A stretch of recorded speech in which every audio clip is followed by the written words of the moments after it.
Shivanshu recording studio बानावर बिशुनगंज।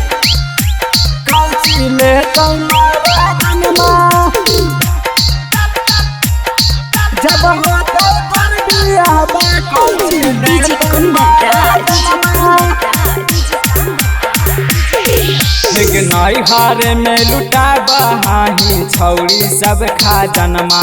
हेग नई हारे में लुटा बहाही छौड़ी सब खा जनमा। जब होता तोर बियाहबा कौची ले तुम्हारा दनमा।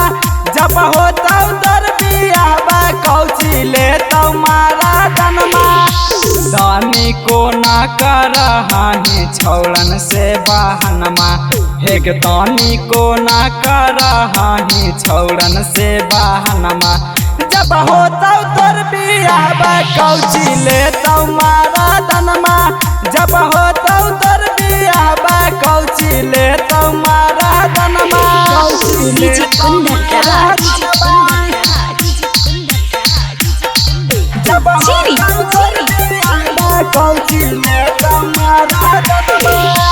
नान्हे उमरिया में चितार के पसार गेला। हमारा तो लागा हौ कि दीपका छौड़ा चढ़ गेला।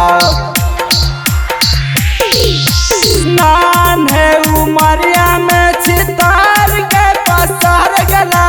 हमारा तो लागा हौ रंजनमा छौड़ा चढ़ गेला।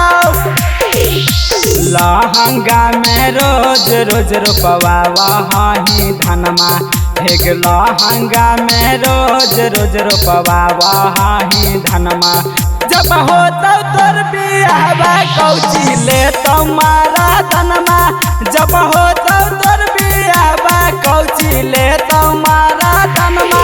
कौची ले तुम्हारा धनमा। जब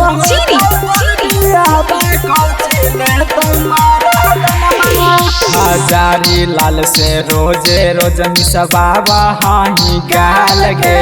गौआ नगरिया में हो गेलौ बाबाल गे।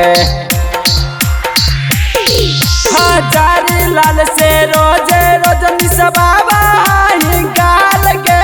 गौआ नगरिया में हो गेलौ बाबाल गे। ओठावा से ओठावा सटावा हौ रौसनमा। हेग ओठावा से ओठावा सटावा हौ रौसनमा। जब होता तोर बियाहबा कौची ले तुम्हारा दनमा। जब होता तोर बियाहबा कौची ले तुम्हारा दनमा।